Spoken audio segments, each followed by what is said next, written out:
नमस्कार। शराब घोटाला, पिछले 2 साल से ये शब्द आपने कई बार सुना होगा।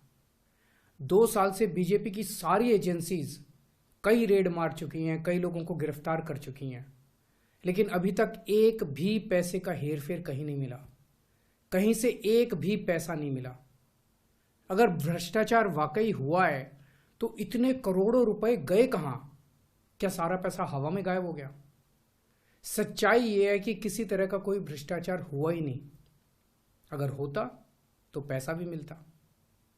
ऐसे फर्जी केस में आम आदमी पार्टी के कई नेताओं को इन्होंने अभी तक जेल में रखा हुआ है। किसी के भी खिलाफ कोई सबूत नहीं है, कुछ साबित नहीं हो रहा, खुलेआम गुंडागर्दी चल रही है, किसी को भी पकड़ के जेल में डाल दो। अब बीजेपी मुझे गिरफ्तार करना चाहती है। मेरी सबसे बड़ी संपत्ति, मेरी सबसे बड़ी ताकत मेरी ईमानदारी है। झूठे आरोप लगा के, फर्जी समन भेज के ये मुझे बदनाम करना चाहते हैं, मेरी ईमानदारी पे चोट करना चाहते हैं। इन्होंने मुझे समन भेजे हैं। मेरे वकीलों ने मुझे बताया कि ये समन गैर कानूनी है। क्यों गैर कानूनी है? ये मैंने इनको विस्तार से लिख के भेजा है। मैंने बताया है कि उनके समन कैसे गैर कानूनी है, लेकिन उन्होंने मेरी एक भी बात का जवाब नहीं दिया। इसका मतलब उनके पास मेरी बातों का जवाब नहीं है। इसका मतलब वे भी मानते हैं कि उनका नोटिस गैर कानूनी है। क्या मुझे एक गैर कानूनी समन का पालन करना चाहिए? अगर कानूनी रूप से सही समन आएगा तो मैं पूरा सहयोग करूंगा। बीजेपी का मकसद जांच करना तो है ही नहीं। इनका मकसद तो लोकसभा चुनाव में मुझे प्रचार करने से रोकना है। ठीक लोकसभा चुनाव के पहले इन्होंने मुझे समन भेजा है। क्यों? इस जांच को चलते 2 साल हो गए।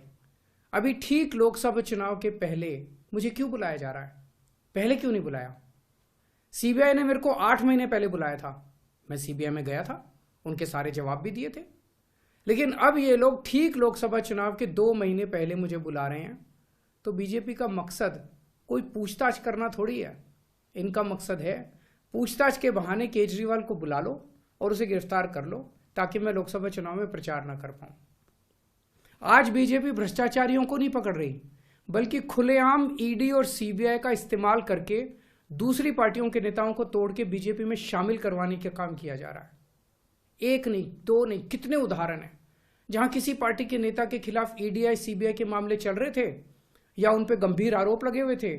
जैसे ही वो नेता बीजेपी में शामिल हुए, उनके सारे पुराने मामले बंद कर दिए गए या ठंडे बस्ते में डाल दिए गए।